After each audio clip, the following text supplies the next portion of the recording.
Our thought patterns will actually cause changes to the brain structure and will change your behavior.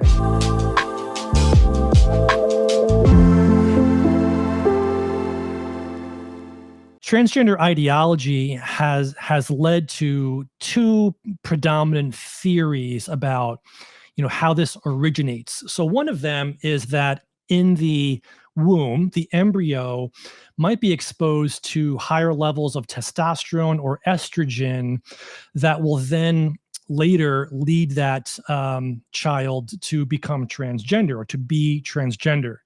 So I want you to understand that there's no evidence for that. That's a theory, but it's really not. It depends who you're talking to or listening to or reading. You might hear more about that, but it's really not something that has any evidence behind it at this point. The other theory that has taken more foothold is that there's this idea that there's a biological structural brain difference in the actual neuroanatomy of a transgender individual. And that is really what is causing a lot of the gender affirming care to really take off. It's assuming that there's a genetic basis in the actual brain structure, but we actually have evidence to the contrary. It's just been suppressed evidence that you don't hear much about, but we have evidence in monozygotic twin studies. Those are identical twins.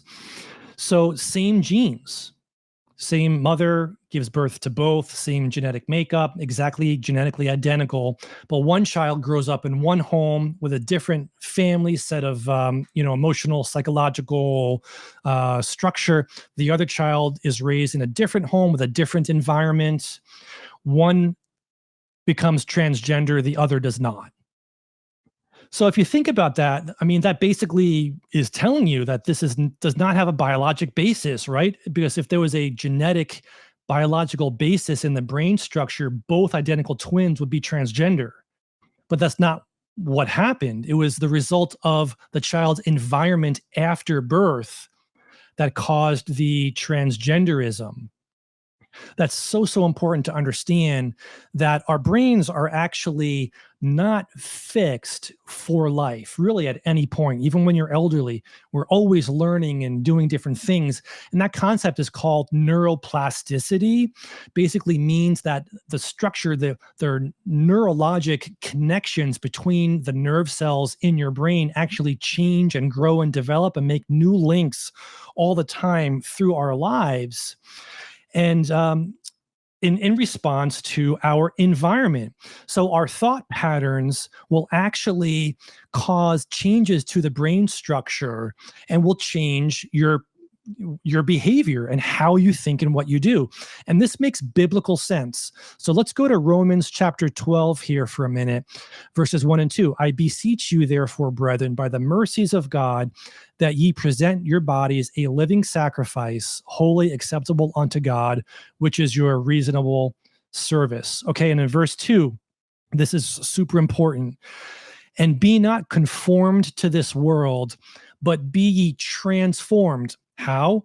By the renewing of your mind, that you might prove what is that good and acceptable and perfect will of God. Okay, so we are actually to renew our minds, but what does that mean? And how does that work? How do I renew my mind? And often we hear about, reading the Bible and prayer. And yes, that's all part of it. But our behavior, our thought patterns, the way we think, what we believe, how we teach ourselves to think becomes hardwired. And I'm going to get into that a little bit more, how that actually works. But basically, we're making new and stronger connections between the nerves that we use the most. And the nerve connections that are used the least tend to fade away and become less active. So your brain is structurally different based on how you think and what you do. And the idea that you can change that, we call it remodeling, is because of this phenomenon called neuroplasticity, the idea that there's a structural framework, there's organization, there's all kinds of neurochemistry going on, but there are interconnections between the neurons of your brain that are either stronger or weaker based on your thought patterns. That's renewing your mind to get your mind focused on the things of God, spirit, things that are of spiritual benefit to you will actually change the structure of your brain physically, not just in a spiritual sense. So we have the mental health issues leading to the transgender type of thinking, which then lead to brain changes.